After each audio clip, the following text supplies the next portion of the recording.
ராஜ்? ஆமா, உங்களுக்கு என்ன அப்படி கூப்பிடதான் பிடிக்கும்னு எனக்கு தெரியும். நான் உள்ள வரட்டுமா? இல்லைனா மட்டும் இனி எதுக்காக நான் பர்மிஷன் கேட்கணும்? ஹே, என்னோட ஹஸ்பண்ட் இங்க இல்ல. அதுக்கு நான் உங்களை பார்க்க மட்டும்தான் வந்தேன். ஆமா, வீட்டுக்கு வந்த ஆளை உட்கார கூட சொல்ல மாட்டீங்க? ராஜ் ப்ளீஸ், இங்க யாரும் இல்ல, நீங்க வெளியில போங்க. அது சரி, கூப்பிட்டு வந்ததுக்கு அப்புறம் இனிமேல் வெளியே போகணுமா? நீங்க என்ன சொல்றீங்க? தாவீது பத்ஷேபியோட சொன்னதை நான் திரும்ப சொல்றேன். காதல் ஒருத்தனை சிறுசாக்கும்னா நான் ஒரு மணல் அளவுக்கு மாற தயாரா இருக்கேன். ராஜ், நான் எஸ், சந்தேகமே வேண்டாம். நீங்க லெட்டர் அமைச்சுக்கிட்டு இருந்த ராஜ் தானா? நீங்க இது வரைக்கும் நேர்லயே பார்க்காத, லெட்டர்ல மட்டுமே நேசிச்சுக்கிட்டு இருந்த ராஜ், ராஜ் மேனன்.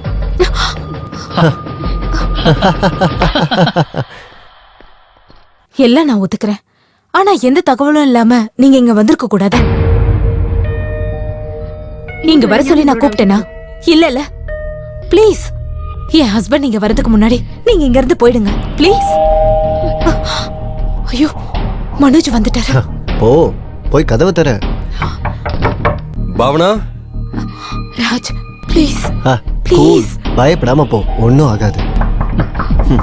பாவனா, பாவனா, பாவனா, கதவை தர. நீ யார்கிட்ட பேசிட்டு இருந்த? நானா?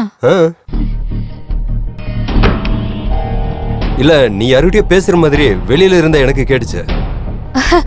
அப்படி ஒண்ணும் இல்ல, சும்மா புக் தான் படிச்சிட்டு இருந்தேன். இவ்வளவு சத்தமாவா? நீங்க போய் ஃப்ரெஷ் ஆயிட்டு வாங்க, நான் ஃபுட் எடுத்து வைக்கிறேன். போங்க.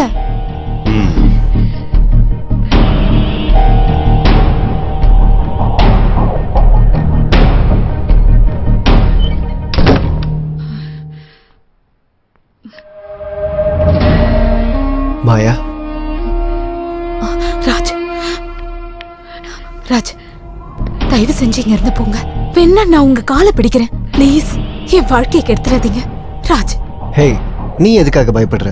உன் ஹஸ்பண்ட் கிட்ட நான் பேசுறேன். கூப்பிடு. No Raj please. மனோஜுக்கு இது எதுவும் தெரியாது. ப்ளீஸ் ராஜ், என் மேல கொஞ்சமாவது அன்பு இருந்தா நீங்க இங்க இருந்து போகணும் ப்ளீஸ். நீங்க எப்பவும் எனக்குள்ளதான் இருக்கீங்க, ஆனா தயவு செஞ்சு இப்ப போங்க. சரி, நான் இப்ப போறேன். ஆனா மறுபடியும் வருவேன். ஏன்னா என் மனசுல இருந்து இனி உன்னை மறைக்க முடியாது.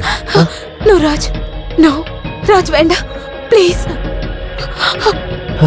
Okay okay, I can understand your situation. நான் இன்னொரு நாள் வரேன்.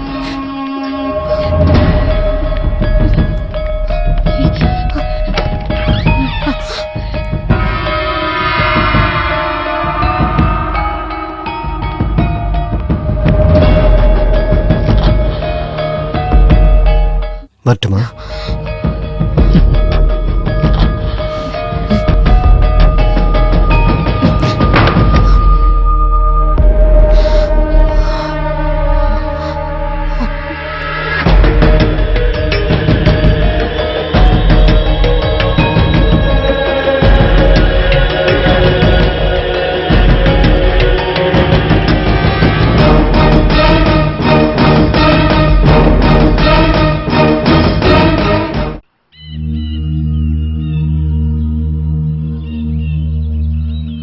ஒருத்தங்க தனியா பேசுறாங்கன்னா அது ஒன்றும் ரொம்ப சீரியஸான விஷயம் இல்ல. நம்மள மாதிரி ஆளுங்க கூட சில நேரங்கள்ல தனியா பேசுறது உண்டு இல்ல. ஆனா பக்கத்திலே ஒருத்தர் நிக்கிற மாதிரி பிஹேவ் பண்ணும்போது தான் அவ சொல்றது எல்லாமே நம்ம யாரு கண்ணுக்குமே தெரியாத மாதிரி ஒருத்தருடைய கேள்விக்கு பதில் சொல்ற மாதிரி இருந்தா எப்படி? சத்தியமா டாக்டர், அந்த நேரத்துல எப்படி இருக்கானா ஒரு மோனோ ஆக்ட் பண்ற மாதிரி தான் பாவனாவோட பிஹேவியர். அதுக்கப்புறம் ரொம்ப சாதாரணம், அப்படி ஒரு விஷயம் நடக்காத மாதிரியே இருக்கா. ஒரு வாட்டி அவளுக்கே தெரியாம ஒரு டாக்டர் கிட்ட கூட்டு போயிருந்தேன்.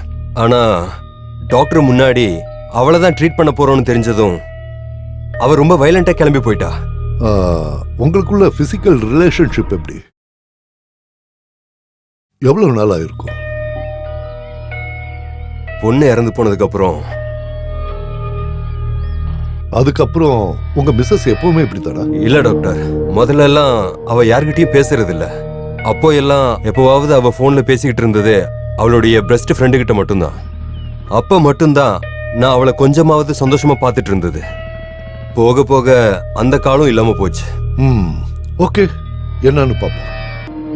இன்னல இருந்து எதுவுமே நடக்காத மாதிரி நீங்க உங்க வைஃப் கிட்ட நடந்துக்கோங்க. ஐ மீன், கல்யாணம் ஆன புதுசுல நீங்க எவ்வளவு அன்போடையும் பாசத்தோடையும் உங்க வைஃப் கிட்ட இருந்தீங்களோ அதே மாதிரி இப்பவும் அதே இன்டென்சிட்டியோட இருங்க. அதுக்கப்புறம் பாப்போம். கூடிய சீக்கிரம் நாம 3 பேரும் மீட் பண்றதுக்கு ஒரு மீட்டிங் ஏற்பாடு பண்ணுங்க. என்ன ஒரு டாக்டரா வேண்டாம், ஒரு ஃப்ரெண்டா பார்த்த போதும்.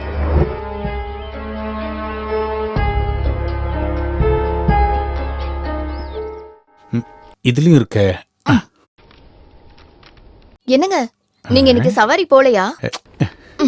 ஓடாம அந்த ஆட்டோ துரு பிடிச்சு போகுது. அங்க பாரு. யாருக்கு தான் தெரியும்.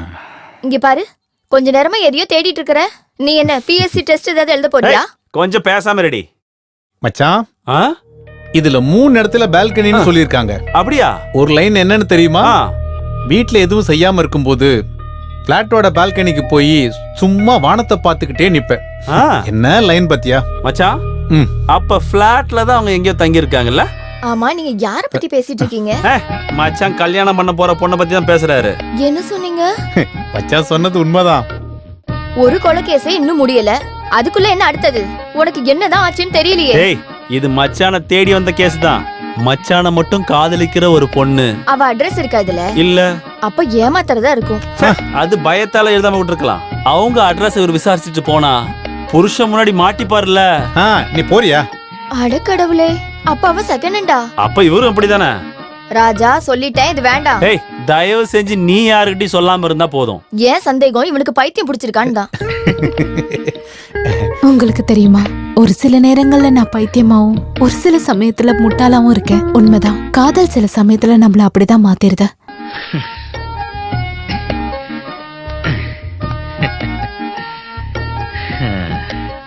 நீ சொன்னது உண்மைதான். காதல் ஒருத்தனை பைத்தியக்காரனாவோ முட்டாளோ ஆக்கும். அப்ப மத்தியான வெயில் நிலா மாதிரி தெரியும். இரவுகள் சூரியனை போல சந்தோஷமா இருக்கும். எவ்வளவு பெரிய கூட்டம் இருந்தாலும் அங்க தனியா நிக்கிற மாதிரி இருக்கும். எப்படி எல்லாம் சந்தோஷமா வாழ்ந்துட்டு இருந்தவனோட நிலைமை இப்ப எப்படி ஆயிருச்சுன்னு பாத்தியா? அவனோட காதலும் காதல் கடிதாசியும் இப்ப என்ன பண்ண போறேன்னு பாரு. மச்சான், அங்க பாரு, உன் லெட்டர் எல்லாம் எடுத்துட்டு போறா. அவனோட முதுமை காதல் எல்லாத்தையும் எரிச்சிடுறேன்.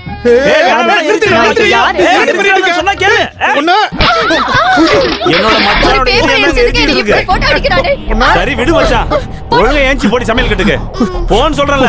போ, இல்லாட்டி அடிச்சிரும் போ. யார் ராஜன்? மச்சனோட கனவுதான் எல்லாம் எரிஞ்சு போச்சு. என்னையா விஷயம்? ஒரு லெட்டர் வந்திருக்கு, அத கூட. ஐ மச்சான், உங்களுக்கான லெட்டர் தான் இது. ஒருவேளை அவளா இருக்கலாம். இந்த அப்படி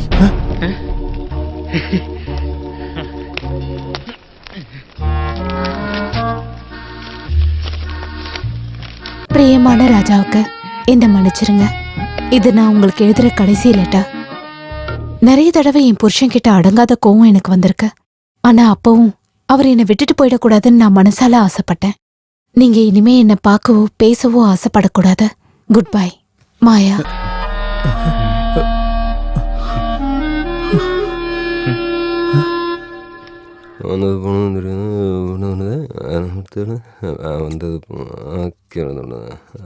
சூப்பர்.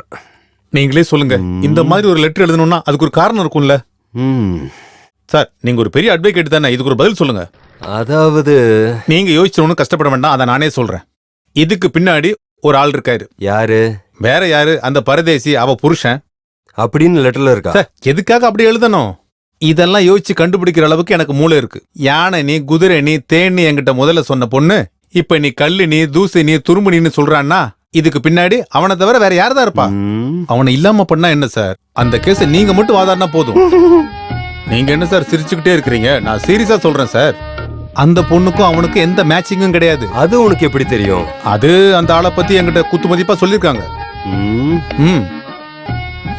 அந்த பொண்ணு நல்ல புக்ஸ் எல்லாம் படிக்கிற ஒரு பொண்ணு தான் சார். எழுதுற லெட்டர்ல எல்லாம் அந்த மாதிரி கவிதைகளா இருக்கும் சார். அவ இவ்வளவு புத்திசாலியானது அவ தாத்தா கிட்ட இருந்தான். அவரும் சாதாரண ஆள் கிடையாது, ரொம்ப ஃபேமஸான ஆள் தான். அவர் இறந்து போனதுக்கு அப்புறம் அந்த புக்ஸ் எல்லாம் இந்த பொண்ணு கிட்ட கொடுத்துட்டாரு. அவ்வளவு புக்ஸையும் அடுக்கி வைக்கணும்னா அந்த பிளாட்ல அதுக்குன்னு ஒரு பெரிய ரூமே இருக்கணும். ஆனா அவ புருஷன் ஆபீஸ் முடிஞ்சா ரியல் எஸ்டேட் அப்படிங்கிற ஒரே ஒரு எண்ணம் தான். உண்மையிலேயே நான் ஒரு ரவுடி தான் சார். அப்படிப்பட்ட எம்எல்ஏயே அவளுக்கு ஒரு காதல் வரணும்னா அவ புருஷன் இவ்வளவு பெரிய அயோக்கியனா இருப்பான்னு நீங்களே கொஞ்சம் யோசிச்சு பாருங்க. அந்த ஆளுக்கு அவ மேல பாசம் ஒண்ணும் கிடையாது. இருந்த ஒரே ஒரு குழந்தை இறந்து போறதுக்கும் அந்த ஆள் தான் காரணம். உன்னை எப்படி அவங்களுக்கு தெரியும்? அது ஒரு சஸ்பென்ஸ், நேர்ல பாக்கும்போது சொல்றேன்னு சொன்னாங்க சார். இதுவரைக்கும் எழுதின 6 லெட்டர்லயும் என்ன பத்தியே நினைச்சிட்டு இருக்கிறேன்னு சொன்ன ஒரு பொண்ணு கடைசி லெட்டர்ல உன் நினைப்பே இல்லைன்னு சொல்றான்னா அதுக்கு பின்னாடி அந்த பரதேசியா தானே இருக்கும். ஒண்ணு மட்டும் நான் உறுதியா சொல்றேன் சார், அவ மட்டும் ஒரு வார்த்தை சொன்னா அவனை கொன்னாலும் பரவாயில்ல, நான் அவளை கல்யாணம் பண்ணிப்பேன். அவளுக்காக நான் அந்த அளவுக்கு யோக்கியன் ஆயிட்டேன் சார். இனிமேல் என்னால மாற முடியாது சார். இப்போதைக்கு இந்த லெட்டர் என்கிட்ட இருக்கிறது உனக்கு எதுவும் பிரச்சனை இல்லையா? வேண்டாம் சார், என்கிட்ட இருக்கிற ஒரே ஒரு ஆதாரம் இது மட்டும் தான். மத்த லெட்டர்லாம் என் தங்கச்சி எரிச்சிட்டா சார். நான் உன்னுடைய அட்வொகேட் தானே, நீ என்ன பார்த்து பயப்படக்கூடாது. இல்ல அதெல்லாம் சரி வராது, கொடுத்துருங்க சார், கொடுங்க. நீ காலையில ஆபீஸ்க்கு வந்துரு, அங்க வச்சு நம்ம இதுக்கு ஒரு தீர்வு காணலாம். உண்மைதானே சார்? சத்தியம். போ போ.